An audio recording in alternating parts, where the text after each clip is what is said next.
అందరికీ నమస్కారం. యాత్ర ఇన్ఫో వ్లాగ్స్కి సుస్వాగతం. ఈరోజు మన ఈ ఛానల్లో మొదటి వీడియో అనమాట. ఈ మొదటి వీడియోని వెంకటేశ్వర స్వామి యొక్క ఆశీస్సులతో స్వామివారి గురించి మీకు ఇన్ఫర్మేషన్ ఇద్దామని నేను అనుకుంటున్నాను. నేను ప్రతిసారి తిరుపతికి వెళ్ళేటప్పుడు ఎలా ఉంటుంది అంటే, ముందు నేను రైల్వే స్టేషన్లో దిగేసి విష్ణు నివాస్లో వచ్చేసి మనకి సర్వదర్శనం టికెట్లు ఇస్తారు. మన అరౌండ్ 2 o'clockకి ఎర్లీ మార్నింగ్ అంటే అర్ధరాత్రి 1:30-2 ఆ టైంలో క్యూలో నిలబడితే మనకి 3-4 టైం కల్లా మనకి టికెట్లు అనేది ఇస్తారనమాట. సో ప్రతిసారి ఆ దర్శనం టికెట్లు తీసుకుని వస్తే కొండ మీదకి వెళ్ళిపోయేవాడిని. ప్రతిసారి జరిగేటువంటి ఇదే. సో ఈసారి కూడా మనం రీసెంట్గా వెళ్ళేసి వచ్చారనమాట. ఈ గుండు స్వామివారిదే అనమాట. సో రీసెంట్గా వెళ్ళినప్పుడు కూడా నేను కరెక్ట్గా రైల్వే స్టేషన్లో 12 గంటలకు దిగేసి 1 గంటకల్లా భోజనం అంతా చేసుకునేసి లైన్లోకి వెళ్ళిపోదామని చెప్పేసి అక్కడికి విష్ణునివాస్ దగ్గరికి వెళ్ళగానే టికెట్లు అయిపోయాయి, ఇవ్వట్లేదు, అయిపోయింది అన్నారు. ఇదేంటి ఇంకా ఎర్లీగానే ఇచ్చేస్తున్నారా, అయిపోవడం ఏంటి, వీళ్ళు కావాలని చెప్తున్నారా ఏంటి అని చెప్పేసి అందరినీ కనుక్కున్నప్పుడు తర్వాత తెలిసింది ఏంటి అంటే, మనకి ప్రీవియస్గా చాలా రోజుల క్రితం వచ్చేసి ఒక తొక్కిసలాట అయితే జరిగింది మన తిరుపతి ఆ క్యూ లైన్స్లలో. సో అప్పటి నుంచి టైమింగ్స్ అనేవి కొంచెం చేంజ్ చేశారంట. నైట్ మనకి 8-9 నుంచి మనకి సర్వదర్శనం టికెట్ అనేది ఇస్తున్నారని చెప్పేసి వీళ్ళు చెప్తున్నారనమాట. సో ఎవరైనా సరే ఇంకా మనం ఆ టయానికి వెళ్ళి సర్వదర్శనం టికెట్లు తీసుకుందామని ఇంకా చాలామంది తెలియదు. నాకు నిజంగా తెలియదు ఆ విషయం. నేను ఎక్కడ న్యూస్ కూడా పెద్దగా వినలేదు, అసలు సర్క్యులేట్ అవ్వలేదు ఈ విషయం, అంత పెద్దగా సర్క్యులేట్ అవ్వలేదు అనుకున్నంత విధంగా. ఒకళ్ళు నిజంగా దీన్ని ప్రమోట్ చేశారో లేదో నాకు తెలియదు, కానీ అంత ఇదిగైతే ప్రమోట్ అవ్వలేదు ఇది. సో చాలామందికి తెలియదు, అలా అనుకునేసి అక్కడికి వెళ్ళి మోసపోవద్దు. సో మీరు ఏదైనా సర్వదర్శనం టికెట్లు తీసుకోవాలి అనుకుంటే డైరెక్ట్గా 8 గంటలకల్లా మీరు అసలుకి తిరుపతి రైల్వే స్టేషన్లో ఉండడానికి అయితే ట్రై చేయండి. అప్పుడే మనకి సర్వదర్శనం టికెట్లు అయితే దొరుకుతాయి అన్నమాట. అండ్ అదేవిధంగా చాలామంది నన్ను ఏమడుగుతున్నారు అంటే, మిగతా కొంతమంది మన తిరుపతిలోకి వెళ్ళిన తర్వాత బెస్ట్ అఫోర్డబుల్ ప్రైజెస్లో ఎక్కువగా మంచి ఎక్కడెక్కడ తిరగవచ్చు, మనకి ఏదైనా రౌండ్ ట్రిప్ అనేటువంటి ఏదైనా ఉందా, అండ్ అదేవిధంగా ఎటువంటి ట్రైన్లు ఎక్కాలి, ఏ టైమింగ్స్లో వెళ్ళాలనేది కూడా కొంతమంది అడుగుతున్నారన్నమాట. ఖచ్చితంగా మనం ఈరోజు దాని గురించి డిస్కస్ చేద్దాం. మనం ముందుగా మాట్లాడుకోవాల్సింది దేని గురించి అంటే, మెయిన్గా అందరూ తిరుపతికి వెళ్ళిన తర్వాత మీరు వచ్చేసి నైట్ లోపు అంటే అర్ధరాత్రి అలా కాకుండా పగల టైంకు లేదంటే ఈ నైట్ 9 లోపు అలా కానీ మీరు తిరుపతికి కానీ తిరుమలకి కానీ చేరుకున్నట్టయితే, చాలామంది గుండ్లు అవి కొట్టించుకునే దగ్గర ఏవో ఒక ఆశ్రమాలు అంటే కొన్ని ఉన్నాయి కదా ఆశ్రమాలు లాంటివి. సో అక్కడికి వెళ్ళేసి మనకి ఇవైతే చేస్తున్నారనమాట. అంటే గుండ్లు కొట్టించుకోవడం, స్నానాలు చేయడం అక్కడ చేస్తున్నారు. బట్ సింగిల్గా వెళ్ళినా ఏదైనా ఆప్షన్ ఉంటే మాత్రం మీరు డైరెక్ట్గా స్వామివారి కోనేరు దగ్గర మనకి తలనీలాలు అయితే తీస్తారనమాట. సో డైరెక్ట్గా అక్కడికి వెళ్ళి తలనీలాలు తీపిచ్చేసుకునేసి పక్కనే ఉన్న కోనేరులో స్నానం చేయండి.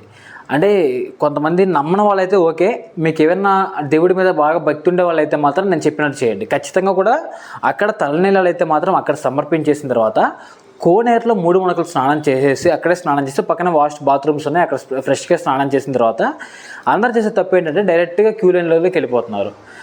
మెయిన్గా మీరు చేసే తప్పు అదే అనమాట. క్యూ లైన్లోకి డైరెక్ట్గా వెళ్ళకూడదు.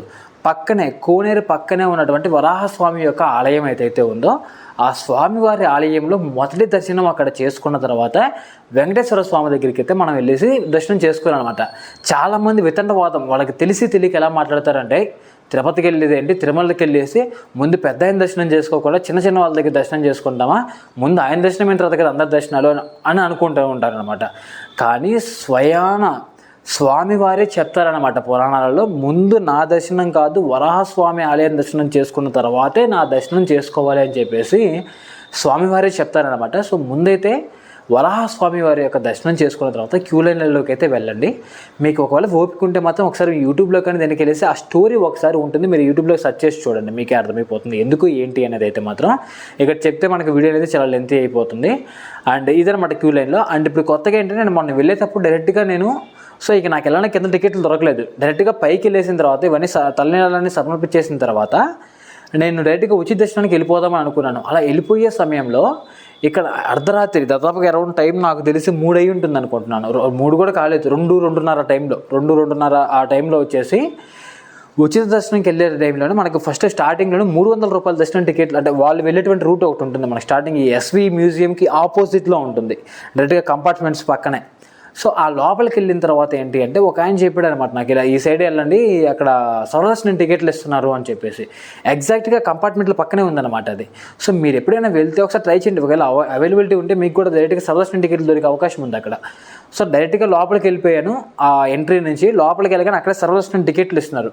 నాకు తెలిసి ఇది ముందు నుంచి ఉందో లేదో నాకు తెలియదు, కానీ నేనైతే ఇన్నిసార్లు వెళ్ళి నాకు ఎప్పుడు తెలియదు ఆ విషయం. అయితే మాత్రం మీకు తెలుసుంటే ఓకే, తెలియకపోతే మాత్రం ఈ లోపలికి వెళ్ళిన తర్వాత కొంచెం లెఫ్ట్లోకి కొంచెం లాస్ట్ ఈ రోడ్ నుంచి ఆపోజిట్ రోడ్లోకి వెళ్ళిన తర్వాత అలా రైట్ తీసుకున్నారు అంటే అక్కడి నుంచి లోపలికి వెళ్ళి డైరెక్ట్ కంపార్ట్మెంట్ లోపలికి ఎలా ఉంటుందన్నమాట. ఆ కంపార్ట్మెంట్ అంటే మనం లగేజ్ బ్యాగ్లో అవి ఇచ్చేస్తాం కదా, సో అక్కడే మనకి సర్వదర్శనం టికెట్లు ఇస్తున్నారు. నాకు తెలిసి మేబీ అవి ముందు ఏదైనా మిగిలిన టికెట్లు ఏమన్నా ఉంటే అక్కడ రిమైనింగ్ టికెట్లు అన్నీ కూడా అక్కడ ఇచ్చేస్తున్నట్టున్నారు. సో ఒకసారి వెళ్ళి ట్రై చేయండి. ఉంటే మాత్రం మీరు ఎక్కడ తిరగాల్సిన అవసరం లేదు. సర్వదర్శనం టికెట్లు తీసుకొని కూడా మనం అక్కడంతా తిరుగుకుంటూ రావాలి.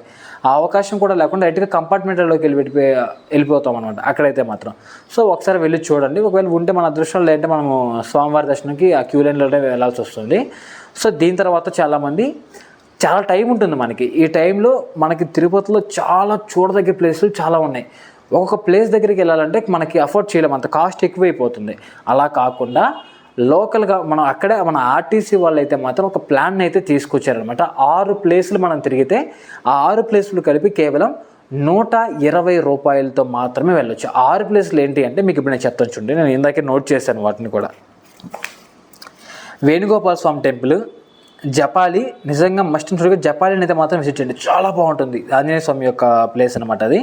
ఆకాశగంగా, పాప వినాశనం, శిలాతోరణం, శ్రీవారి పాదాలు, మొత్తం ఈ 6 ప్లేసులు కలిసి 120 రూపాయలు మాత్రమే. మనకి ఇది కూడా మన తిరుమలలో ఆర్టీసీ బస్ స్టాండ్ దగ్గరే ఉంటుంది ఆ బోర్డు. అదంతా కూడా ఒకసారి అడిగితే మనకి అంటే అర్థమైపోద్ది. అంటే చాలామంది అడుగుతారు, ఒక్కొక్క టైంలో చూస్తూ ఉంటాం కదా, అందరూ ఇంకా ఫాస్ట్గా తీసుకెళ్ళిపోతారేమో, 5 నిమిషాల్లో చూసేయాలేమో 6 ప్లేసులు కూడా, అంటే ఫాస్ట్గా ఉంటుందేమో అని అనుకుంటారు. మళ్ళీ అదే బస్సు ఎక్కాలి కదా అని. మీరు టికెట్ తీసుకున్న తర్వాత అదే బస్సు ఎక్కాల్సిన అవసరం లేదు. మీరు అక్కడ దిగిన తర్వాత మనకి ఈ ఏదైతే రౌండ్ ట్రిప్కి సంబంధించినటువంటి బస్సులు ఏవైతే ఉన్నాయో మీరు ఏ బస్సు దిగి ఏ బస్సు అయినా ఎక్కొచ్చు. అదే బస్సు ఎక్కాలన్నటువంటి రూల్ అయితే లేదనమాట. మీరు ప్రశాంతంగా చూసుకునేసి నెక్స్ట్ ఏ బస్సు అవైలబిలిటీలో ఉంటే ఆ బస్సు ఎక్కేసి ఈ టికెట్ చూపించుకుంటే చాలు అనమాట. సో కాబట్టి మీరు దాని గురించి ఇబ్బంది పడబడలేదు. కేవలం 120 రూపాయలతో మాత్రమే మీరు ఇవన్నీ 6 ప్లేసులు తిరగవచ్చు. అంటే ఆల్మోస్ట్ ఒక్కొక్క ప్లేస్కి 20 రూపాయలే పడింది మనకి ఛార్జ్, పెద్ద ఛార్జ్ కూడా కాదు. మళ్ళీ రిటర్న్ మళ్ళీ నువ్వు తిరిగి ఇక్కడే దిగుతావు కాబట్టి రెండుకి అంటే వెళ్ళడానికి రావడానికి కలిపి కూడా మనకి 120 రూపాయలతో మొత్తం అయిపోతుంది అనమాట. మనకు పక్కనే ఇవి ట్యాక్సీలు కూడా ఉంటాయి. ఇవి తీసుకెళ్ళడానికి 5 ప్లేసులు కలిపి ఆల్మోస్ట్ వాళ్ళు 600-1000 రూపాయలతో ఛార్జ్ చేస్తారు ఒక్కొక్క మనిషికి. అందనుకుంటా 500 నుంచి 1000 రూపాయల మధ్యలో ఉంటుంది వాళ్ళ ఛార్జ్ కూడా. మనకు అంత అవసరం లేదు. ఆర్టీసీ బస్సులో వెళ్ళిపోయామంటే చాలా సేఫ్ అండ్ సెక్యూర్గా వచ్చేస్తాం అనమాట. సో ఇది నేను చెప్పదలుచుకున్న విషయం అయితే మాత్రం మీకు. సో పెద్ద దర్శనం అయితే మాత్రం చాలా బాగా జరిగింది. అండ్ ఈ సమ్మర్లో మాత్రం రష్ ఎక్కువగా ఉంది అనమాట. నేను వెళ్ళినప్పుడు లాస్ట్ టైం మన 10th క్లాస్ రిజల్ట్స్ రావడం వల్ల అందరు ఎక్కువగా వచ్చేసారు మొక్కులు తీర్చుకోవడానికి, కొంచెం ఎక్కువగా ఉన్నది. సో ఈ విషయం మీకు ఏదన్నా హెల్ప్ అవుతుందనేసి ఈ వీడియో చేస్తున్నాను అనమాట. మీకు ఇంకా ఏమన్నా విషయాలు తెలుసుంటే నాకు కింద కామెంట్ రూపంలో చెప్పండి. మన సబ్స్క్రైబర్లకి మన ఫాలోవర్లకి అది చాలా హెల్ప్ అవుతుంది. మీరు చెప్పే ప్రతి విషయం, చిన్న విషయం కానీ పెద్ద విషయం కానీ అది మన ఫాలోవర్లకి అయితే హెల్ప్ అవుతుంది. ఇది నా మొదటి వీడియో అనమాట ఈ ఛానల్లో. సో మర్చిపోకుండా ప్రతి ఒక్కరు కూడా సబ్స్క్రైబ్ చేసుకునేసి లైక్ చేయండి. అండ్ మీ ఫీడ్బ్యాక్ మర్చిపోకుండా నాకు కింద కామెంట్ చేయండి. అందరికీ కూడా వెంకటేశ్వర స్వామి ఆశీస్సులు మీ అందరికీ ఉండాలని మనస్ఫూర్తిగా కోరుకుంటూ సెలవు తీసుకుంటున్నాను. అంటిల్ దెన్ నెక్స్ట్ వీడియోతో కలుసుకుందాం. Bye bye.